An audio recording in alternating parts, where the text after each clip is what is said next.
Hello everyone. कैसे हैं आप सभी लोग? उम्मीद है बहुत अच्छे होंगे और आप लोगों की पढ़ाई भी बहुत अच्छी चल रही होगी। तो आज हम लोग यूपी पीजीटी 2013 का जो है क्वेश्चन पेपर वो 112 तक कंप्लीट कर लिए थे। आज 113 से लेके और 125 तक कंप्लीट करेंगे।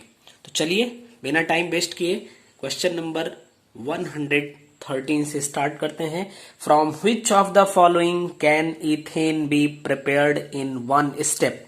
आप ऑप्शन देख लीजिए। मेथिल आयोडाइड, सेकेंड ऑप्शन है सोडियम प्रोपियोनेट, थर्ड ऑप्शन है ethyl magnesium bromide and fourth option is all of the above.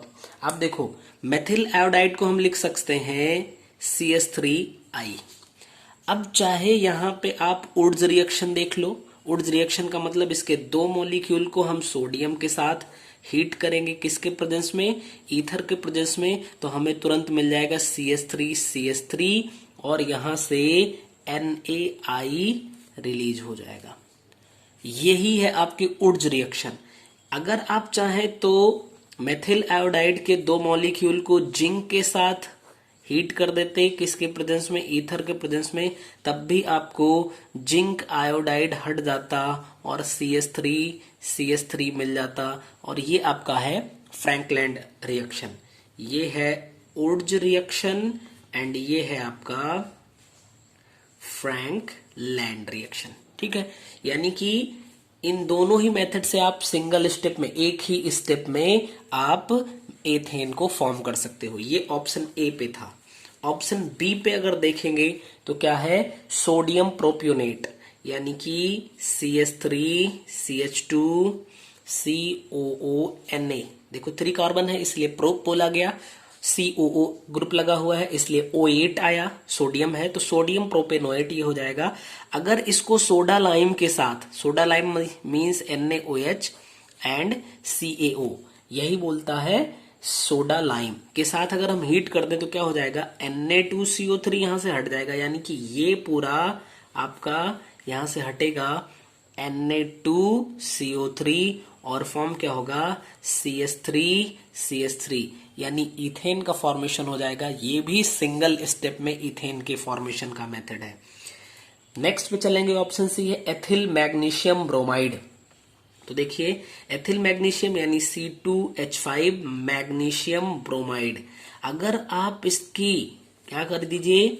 Hydrolysis करवा दीजिए, यानी वाटर से रिएक्शन, तो क्या हो जाएगा? MgOHBr मिलेगा यहाँ पे एंड C2H6 का फॉर्मेशन। यानी कि ये A, B और C तीनों ऑप्शन ऐसे हैं जिसमें हम एथेन को सिंगल स्टेप में फॉर्म कर सकते हैं। इसका मतलब आपका फोर्थ ऑप्शन जो है वो सही हो जाएगा, ऑल ऑफ द अबव, यानी डी ऑप्शन आपका सही हो जाएगा। नेक्स्ट क्वेश्चन पे चलेंगे।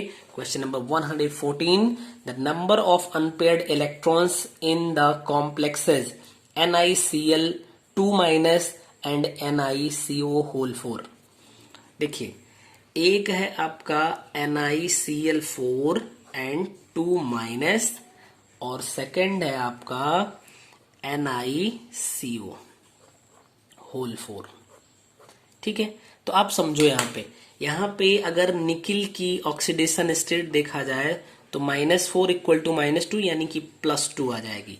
और इसमें देखिए तो ये तो आपका न्यूट्रल लिगैंड है। ठीक है, न्यूट्रल स्ट्रॉन्ग फील्ड लिगैंड है तो यहाँ पे 0 ऑक्सीडेशन स्टेट हो जाएगी इसकी। अगर निकिल का आप इलेक्ट्रॉनिक कॉन्फ़िगरेशन करेंगे Ni2+ का तो आपको मिलेगा 3D8।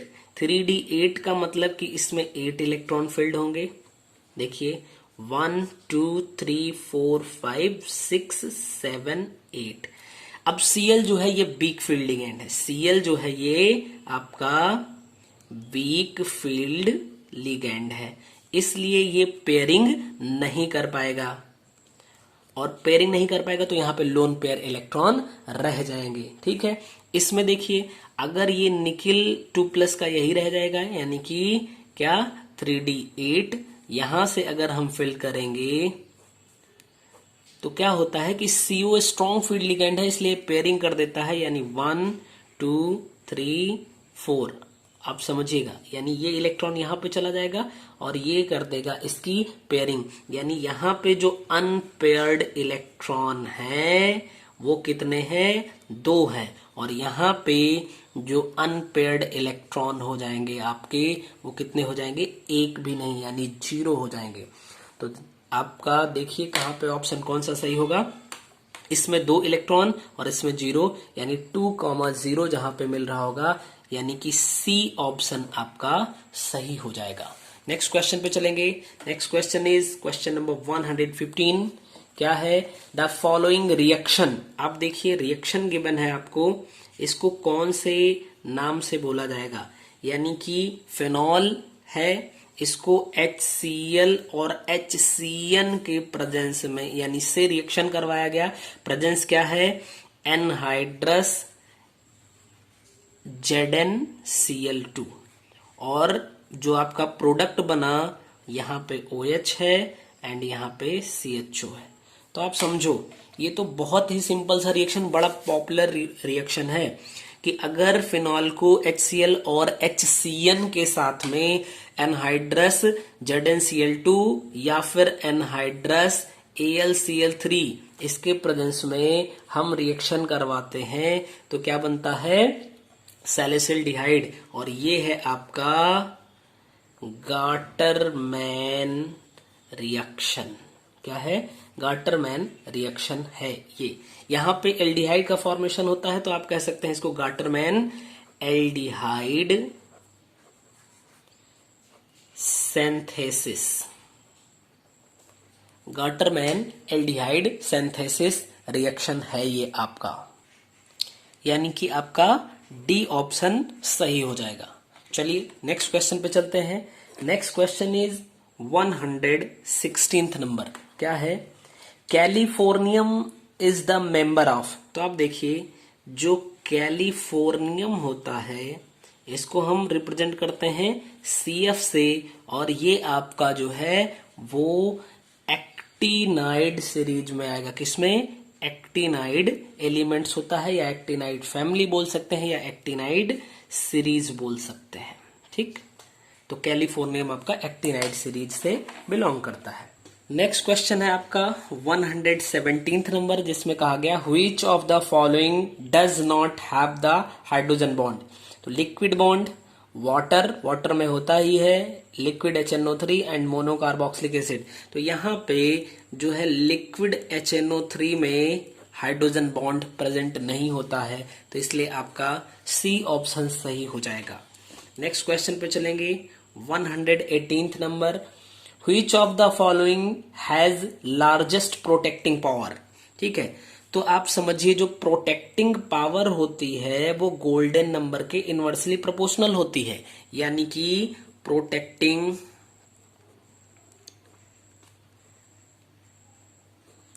Power this is inversely proportional to gold number.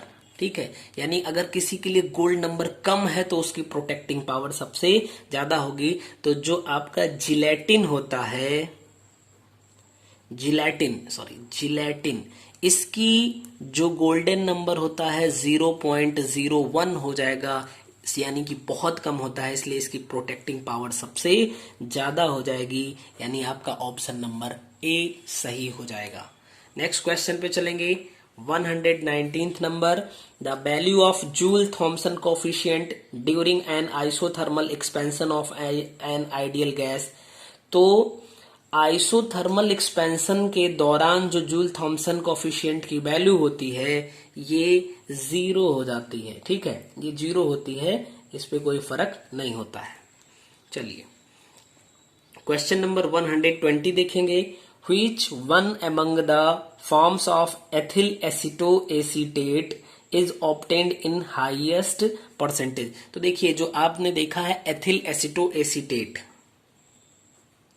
Ethyl acetoacetate, कल भी एक क्वेश्चन आया था और ये पहले भी क्वेश्चन आ चुका है कि ये पहली बात तो आप समझ लीजिए ये कीटोइनॉल फॉर्म में होता है, यानी कीटोइनॉल आइसोमेरिज्म ये शो करता है, जिसमें ये सबसे ज्यादा हाईएस्ट परसेंटेज जो होता है हाईएस्ट परसेंटेज उसका कीटो फॉर्म का होता है और इनॉल फॉर्म में ये कम पाया जाता है, यानी कीटो फॉर्म में ये ज्यादा एग्जिस्ट करता है, मतलब कि ए ऑप्शन आपका सही हो जाएगा। नेक्स्ट क्वेश्चन पे चलेंगे।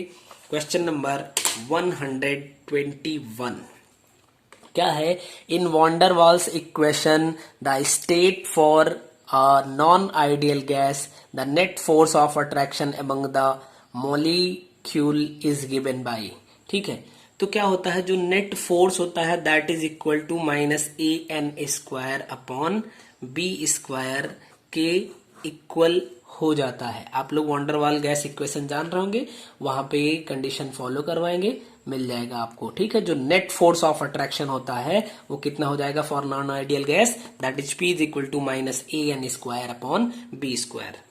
नेक्स्ट क्वेश्चन पे चलेंगे 122। Raoult's law is mathematically expressed as. तो जो राउल्ट्स लॉ होता है P0 - P, यानी कि जो रिलेटिव वेपर प्रेशर होता है that is equal to mole fraction यानी N प्लस कैपिटल N, यही हो जाएगा आपका राउल्ट्स इक्वेशन।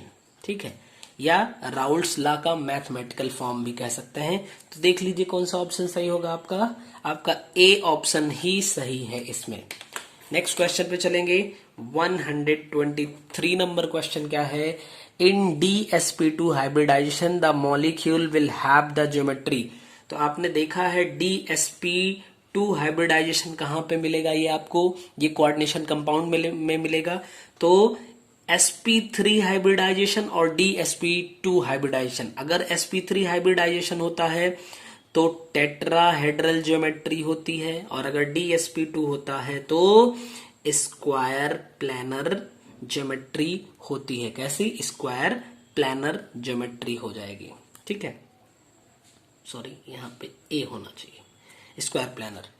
चलिए, तो ये आपका कौन सा ऑप्शन है देख लीजिए, ये ए ऑप्शन ही आपका सही हो जाएगा। नेक्स्ट क्वेश्चन है 124। The mathematical relation are the passive of thermodynamics is.